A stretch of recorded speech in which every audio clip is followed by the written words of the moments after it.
Hello, everyone. I'm Kristen. And I'm Rachel. And this is So I'm Watching A Discovery of Witches, Season 3, Episode 3. Woo! Woo! So we're going to try to be quick because Rachel has to go to work.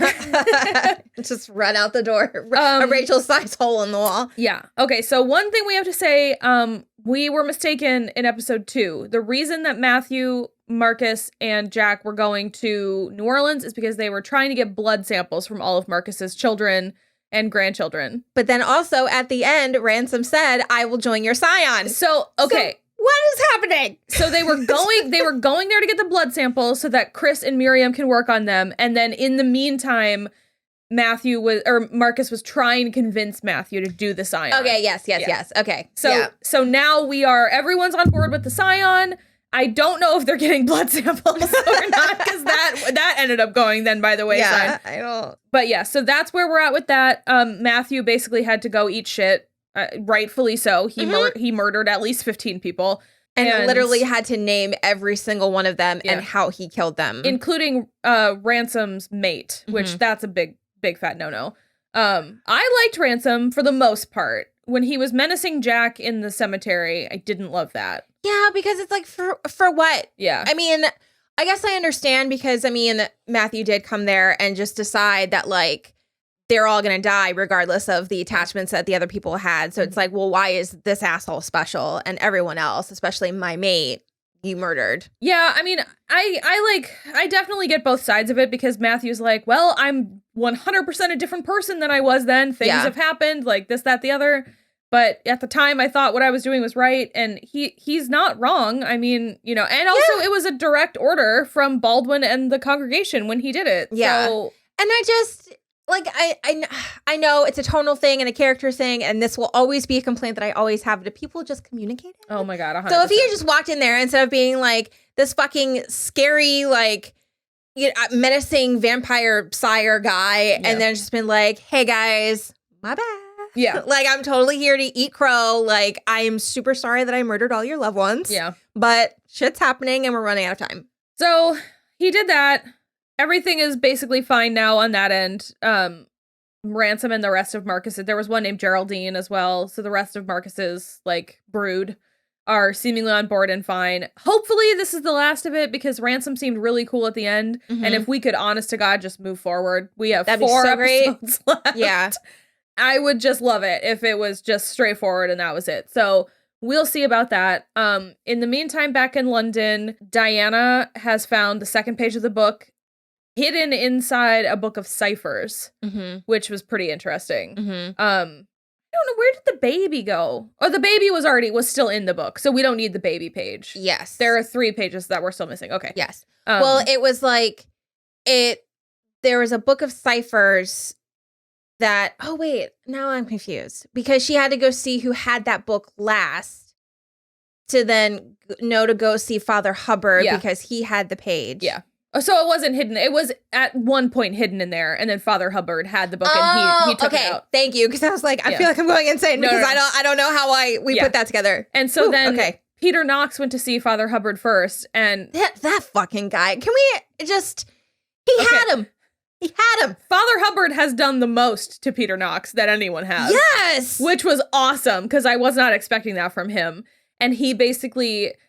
He started to try to do a spell on Father Hubbard, and he was like, fuck around and find out, basically. You can take that fidget spinner of yours and shove it up your ass. He was like, if you do that, you won't leave this building alive. Yeah. And he, like, very gently put it back in his pocket. And then when Diana went to see Father Hubbard, he was like, I've kept this safe for centuries. Like, how do I know that, like, I need you to promise me that, like, my flock won't be, like, endangered? And she was like, well, I can't do that, but, like, if we don't do something, everybody is always going to be in danger. Well, and she also called in the fact that she is a member of his flock. Exactly. So, yeah. And so and it was like in fucking plain sight. It was in the backing of a painting that he had in the lobby of some kind of business. Well, it's like, I feel like his church has become a nonprofit. Yeah. So it's like he's still doing what he was doing during the plague, but like professionally now. Sure. So he gave her the second page, and now they think the third page is with the demons because they've gotten a witch page and a vampire page. So the third page should be with the demons. And then I think once the pages are reunited, they'll still be able to, like, do that letter, magic letter thingy with it. I'm pretty excited. She's also working super close with Sophie, which I like a lot. I love that she's hanging out with Sophie. We did get something in Sophie or Phoebe? Phoebe, my bad. Sophie is the demon that had the witch baby. Yes. She's working very closely with Phoebe, and I like that a lot. And then we did get something in the like scenes from next week where I think it was Baldwin was like, you're risking everything and making a new line of this family for someone who only has 50 years left of life for Diana, which I'm interested in because I straight up can't remember if he turns her.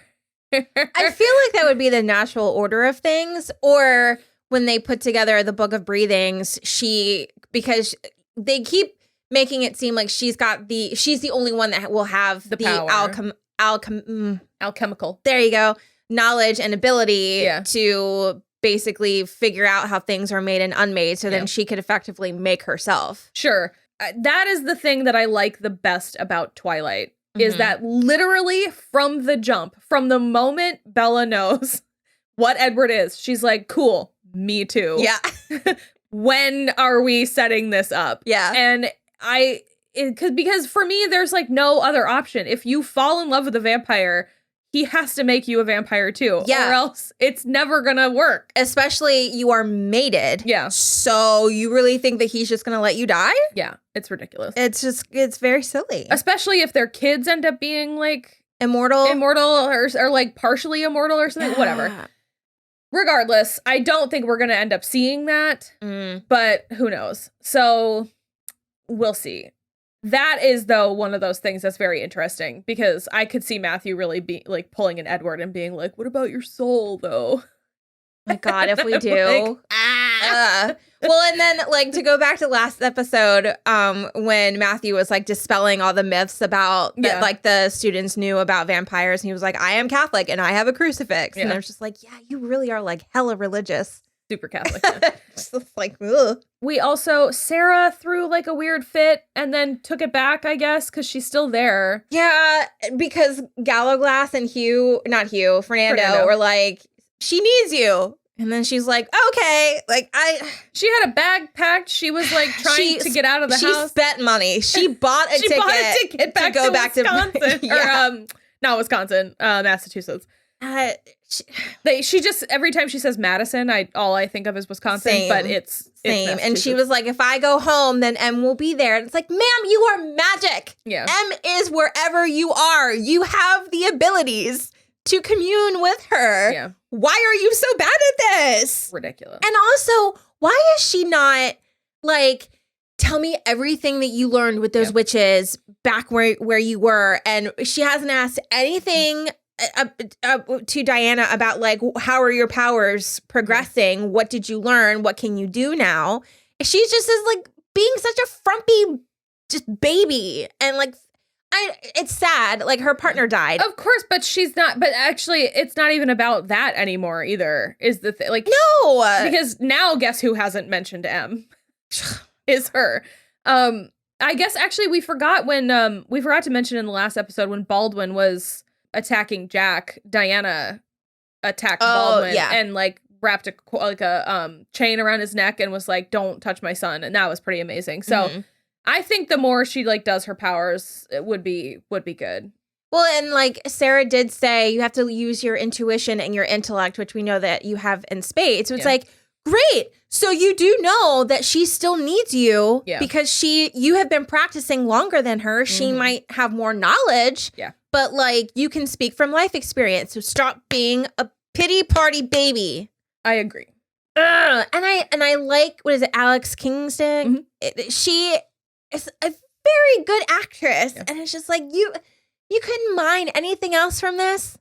I mean, I'm not. I still am not sure it's her fault. I think it's the writing and a little bit the direction. Because she could be a little bit more sarcastic, like when she brought in the food when Diana and Phoebe were researching, and she was like, "How about a real meal?" And Diana's like, "No, we're good." And she was like, "Well, I'm not needed here." And it just like, you couldn't have just added a bit of humor to it. Like, I don't know. Everyone's playing this just a little too deadly seriously, except for Teresa Palmer. I feel like Teresa Palmer is the only one that's adding any kind of light into all of these scenes. Yeah, I think Teresa Palmer and I don't remember his name, the one who plays Marcus, Edward Blumel, I think they both know what show they're in. Yeah. And slightly Phoebe, the girl that plays Phoebe, she's pretty good too. Adele Leonce. Yeah. I mean, there are like a handful of people, but you're right. It's like Jack is taking it too seriously. Matthew is taking it too seriously. Miriam is always fun, but we've had very little Miriam this season so far, which is super annoying because I love Miriam. So yeah, I'm just sort of like, I agree. There's like not really the balance that I want between, you know, the light and the darkness, because that's what season 1 was so great at. Yeah, I miss it. Yeah. Season 1 was super great. And I mean, I was willing to excuse it in season 2 just because it's like there was a matter of urgency and we are going back in time and, you know, so things are a little bit different. But everything is just so fucking dense still. Yeah. And it's too heavy. And I don't mean to I don't want to shit on this show. Like, I'm still enjoying it. But I feel like we're just slogging along. It does feel a little like that, which is unfortunate. And because we also are still checking in a lot with Satu, who, again, I still like a lot. I still think she's really great. But it also is kind of, we just keep doing the same thing with her. Like in this episode, Benjamin sort of confronts her. And it's like nothing that we haven't already heard from her, which is that she, you know, just wants to confront Diana. Mm-hmm. And it's like, that she's the powerful witch. It's like, can't you guys be both? We've been new. Yeah. That stuff as well. So no one's questioning Satu's power at all, except Satu. I feel like she is, you know, she's in a prison of her own making. Yeah. And then it's sort of like, you know, they know that Diana's pregnant, which is like, I mean, are they going to try to kill the babies? Like, I don't know. I'm very confused about when stuff's going to happen. I mean, apparently the babies are coming in the next episode, but that is mostly the end of this episode. Yeah. You know, Matthew is doing good stuff in New Orleans. Diana is mostly good in London. So yeah, we're closing in on some stuff, which is nice because it feels like we have made some progress towards 1 or 2 goals, which is nice. But and I did appreciate that the little check-in that we had with Jabert and Benjamin. Benjamin was like, yeah, well, they're busy, so I'm gonna go in and kill them. And Jabert's like, well, don't do that. Like, your enemy is on his way of destroying himself. Yeah. And so he was like, yeah, but I like it better when I'm doing the destroying. So that part, I'm like, that doesn't feel super great. But I did kind of like that Jabert's just let him do it himself. But it also feels like if Benjamin goes rogue and tries to do it, it's not going to work. No. Because, I mean, that's the thing is sure, Matthew and Baldwin are on the outs right now, but they're not 100% on the outs. I believe Baldwin would still come in defense of Matthew if something serious was happening. And do you think that this is just going to end up being Matthew's apology tour 2021? Fingers crossed. So we're going to get the confrontation between him and Benjamin, and he's just going to hold Benjamin's shoulders and be like, I'm sorry I abandoned you. I love you. You are my son. And he's going to be like, okay, Dad. Oh, no. And then it's fine. I feel like that's all we're doing. I feel like that's all we're doing because Matthew just keeps having to eat shit for being a psychopath for so long. Yeah, back in the day. Yeah. And then Jack is making a little bit of progress. Matthew's trying to help him, you know, work through his stuff. He's drawing the faces of the people that he killed, to try and help him deal with it. You know, I dig it. I love that guy. What is his name? Toby Regbo. He's super cute. He was on Rain, which I never watched, but I recognize him from Tumblr, basically. Yeah, he's super cute. I think he's doing well with Jack. I agree. I feel the conflict within him. I like it. So. And he's not sulking. He is, but it's not in a way that just pulls the scene towards him. He's not just feeling sorry for himself. He is trying to work through it and move forward. There's actionable things happening, which I appreciate. There's hope that he can get better because Matthew's better, Marcus is fine, you know, other people are better. So I do like that. I'm still excited. There's only 4 episodes left. Oh yeah, I'm not dragging my heels finishing this. I'm excited to keep going because I do have hope that it is going to get better. Yeah. So I just feel like we are careening so fast to the end that it's just going to be like, how did we get here? No, I agree with that for sure. It is 100% final season. That's a third and final series, release January. So, well, I mean, I could see like a offshoot happening about the twins or something later. Maybe. I don't know if Deborah Harkness has written anything else, but we'll see.